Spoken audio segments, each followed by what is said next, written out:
Deal between the clubs, done. Personal terms, done. The only thing standing in the way of Kurt Zouma leaving West Ham United and joining Dubai-based side Shabab Al-Ahli is a small matter of a medical. That shouldn't be a problem, should it? But fingers crossed, all goes well. Zouma's gone out there now, so the medical will be happening over the next couple of days. So we'll find out if he is indeed joining Shabab Al-Ahli very, very soon.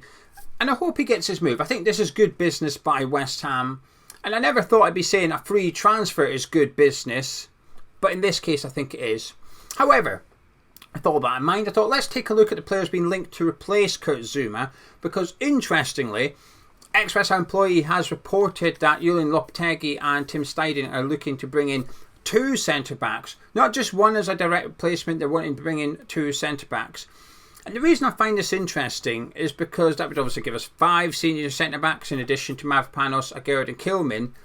And I just feel it's one too many for a season without European football, unless we're going to be seeing 3 at the back quite often next season.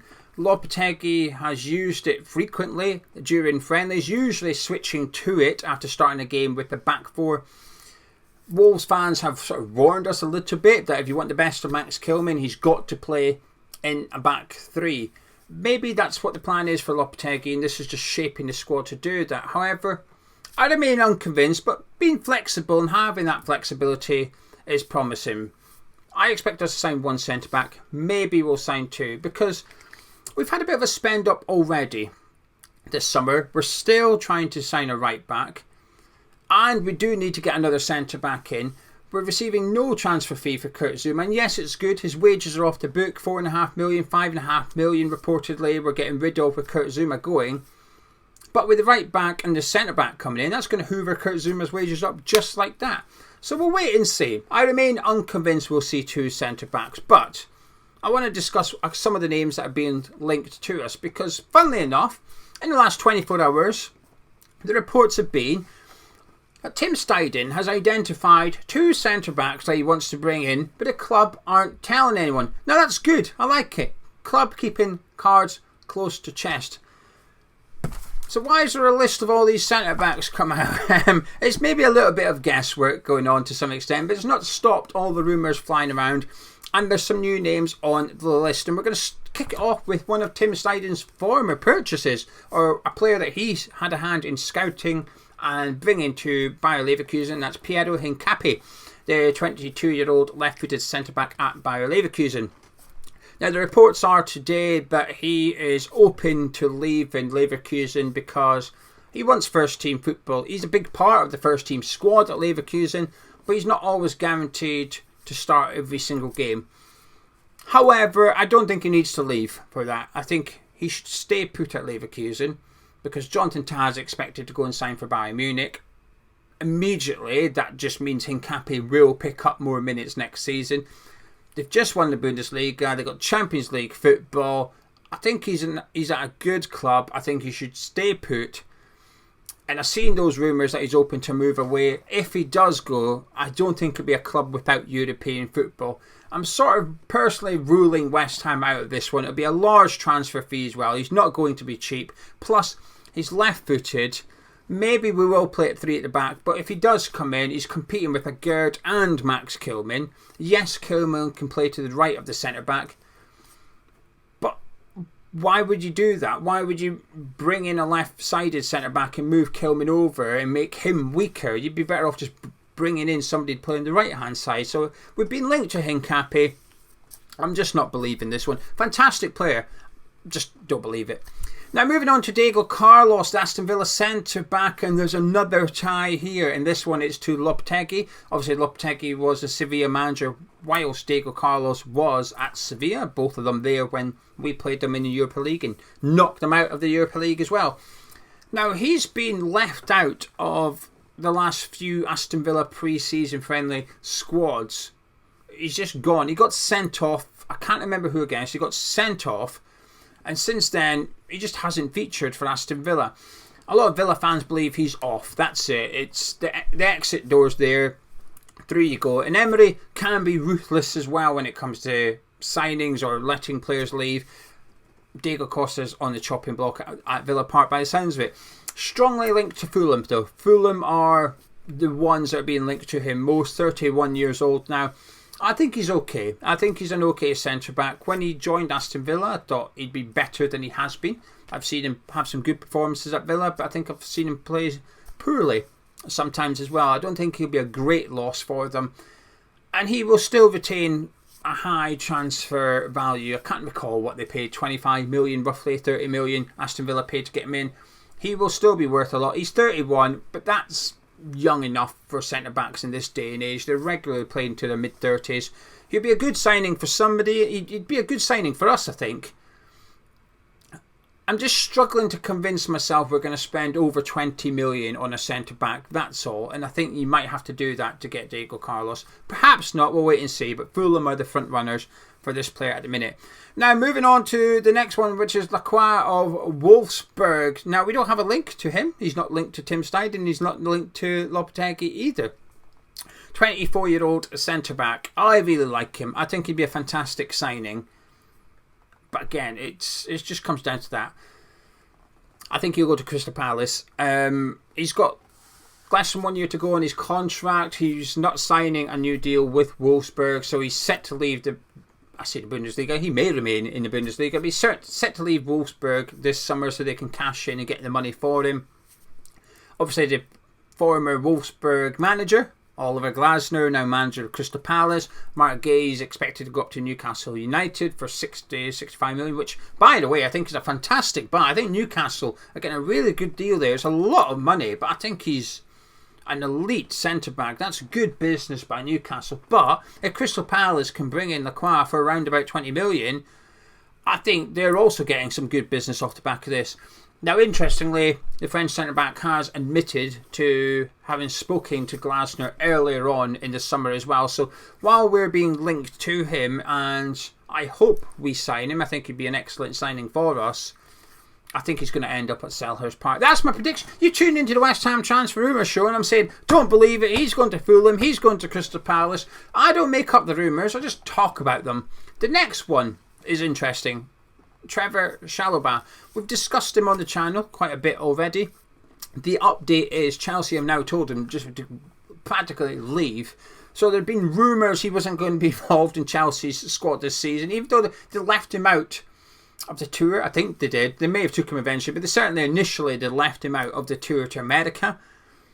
And that wasn't telling him you're not part of the plans for next season. They've told him now verbally you're not part of the plans next season. So the latest is today that Chalobah has accepted he won't be at Chelsea next season, and he is now willing to move, because previously, even though Chelsea wanted to sell him, he didn't want to leave. He was happy at Chelsea and he wanted to stay and fight for his place at Chelsea. All admirable, but there comes a point where you just got to accept you're not wanted anymore. He's done that. He's been linked to West Ham, Crystal Palace and Fulham. Would you believe it? And I think he'll be a good signing for one of those clubs. 25 million is the price tag though, so it's a hefty one. Homegrown as well, so he has that sort of advantage over the other couple of centre-backs. I wouldn't mind him at West Ham. I would prefer a loan with an option to buy, not an obligation, an option. A try before you buy. I think a try before you buy would be wise on this one. But I like him. I think he's a good player. I think he's got some good potential. And he's just been hard done by coming through the Chelsea Academy and being at Chelsea. I think if he was at another Premier League club, most other Premier League clubs, he'd be treated a little bit better and have more game time under his belt than he currently does at Stamford Bridge. So he'll be on the move. It's just, where's he going? Now, there's another former Chelsea player we're being linked to. Tomori, we're still being linked to him, the AC Milan defender. And we're once again being linked to Fabrizio Bruno, who we tried to sign at the start of the summer. We agreed a deal, but his personal term demands were too much. I guess the advantage here is we know how much we've got to pay to get him. And we likely know what his demands are in terms of wages. Maybe allowing Zouma to go and freeing up that 100, 125 grand a week wages, depending on what you read and who you believe. Maybe that will allow us to, I say, afford Fabrizio Bruno. We could have afforded him from the start. It's just maybe we'll find his demands a little bit more palatable, freeing up the wages of Kurt Zouma. So we'll wait and see on that one. Reluctant to believe it, because as somebody wisely pointed out to me last week, when we sort of move on from a player under Steidten this summer, we move on from a player. So I think that ship perhaps has sailed, and he's been... a lot of these links, I think, are safety nets from journalists, just saying, well, it could be that guy, it could be that guy, it could be that guy, because it's difficult to nail your colours to master this. So the more people you link West Ham to, the more chances are of being correct. Ignore all the ones I got wrong. It's all the ones I got right. Focus on those ones. Magician-y stuff, isn't it? Look over here and not over there. Umar Soleh, we're being linked to him again. The £12 million centre-back from Salzburg. He's definitely going somewhere. He's on the move somewhere. It's just a case of where we're being linked to him once more. Jean-Claude Todibo is not going away. Fabrizio Romano did an update yesterday saying it's getting close between Nice and Juventus. But today, Juventus have agreed a €55 million deal for Koopmeiners. That is a lot of money. For a club that didn't have enough money to sign Koopmeiners and Todibo, have raised money to sign Koopmeiners, you're going to need another $35 million for Todibo. So this one's not going away, although even though earlier in the week I had a feeling that we might get him. That feeling's gone away now. Maybe it was just a dodgy curry I ate instead, rather than a feeling we'll sign Todibo. Now moving on to the free agents. Matt Hummels, we've discussed previously. We're still being linked to him, the former Dortmund centre-back. And the new one is Hermoso, the former Atletico Madrid defender. Still just 29 years of age. Before I did this video, I'm going to go read what Atletico Madrid fans are saying. It's quite difficult. It's easier to go and find out what Newcastle fans think about Kieran Trippier and Villa fans think about Diego Costa. It's a bit trickier when it comes to Hermoso, for the simple reason it's all in Spanish. But I've done my best using Google Translate. And it's split. A lot of people, because he's been linked with a return to Atletico Madrid. I forgot that bit of context. So he left, free agent, but he's been linked with a move back. So they're discussing it again now. And there's a bit of a split really, with some fans saying, yeah, take him back as long as he's lowered his wage demands, bring him back in. He's developed his game over the last few years. He's a good option to have.